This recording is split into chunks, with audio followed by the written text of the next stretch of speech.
For each of the individuals, they were emotional meetings. They were emotional meetings for them and for the people from Home Affairs and Border Force who were meeting with them. I can't begin to imagine what people have been weighing up. And as Australians, I think a lot of us would just wish the context was something fundamentally different. But I think we need to remember this. When those players were silent at the start of their first match in Australia, that silence was heard as a roar all around the world. And the world wanted to know, and Australians wanted to know, how we would respond. We responded by saying the invitation is there. In Australia, you can be safe, you will be welcomed, you will be at home. For everybody who was given that choice, I'm really glad we did that.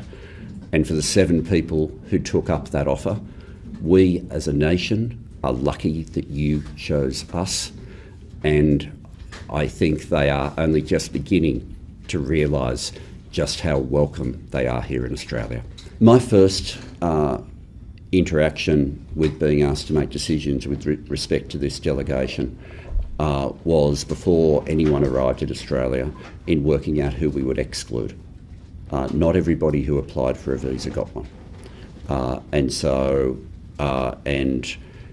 if I put it in these terms, because I've seen some of the speculation, people who were connected, and we obviously work with security partners on these assessments, people who were connected to the IRGC were not granted visas in terms of that sort of connection.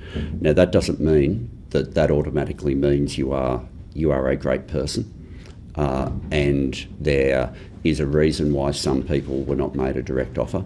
There were some people leaving Australia who I'm glad they're no longer in Australia.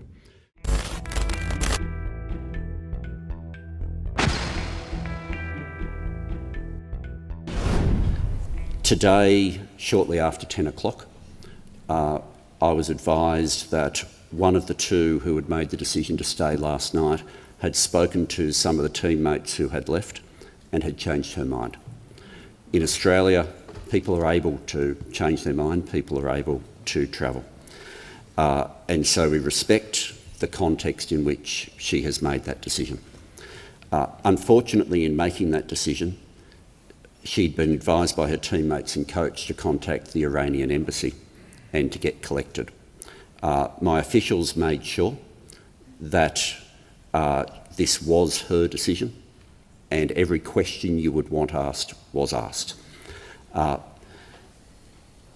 As a result of that, it meant that the Iranian embassy now knew the location of where everybody was. I immediately gave the instruction for people to be moved, and that's been dealt with immediately. Can I simply say that for every member of this delegation, they have been shown a respect by Australia that would be unfamiliar to them in Iran. They have been shown a country that is willing to say the choice is yours. And I think we can all be very proud of the Australian Federal Police, of my Home Affairs officials, of everybody who's been involved in this, to make sure that Australia is a country where they can see there is freedom of choice for women as well, and a country where those who have made the decision to stay will be very welcome, and very much the rest of the Australian people will be wrapping them in our arms. His remarks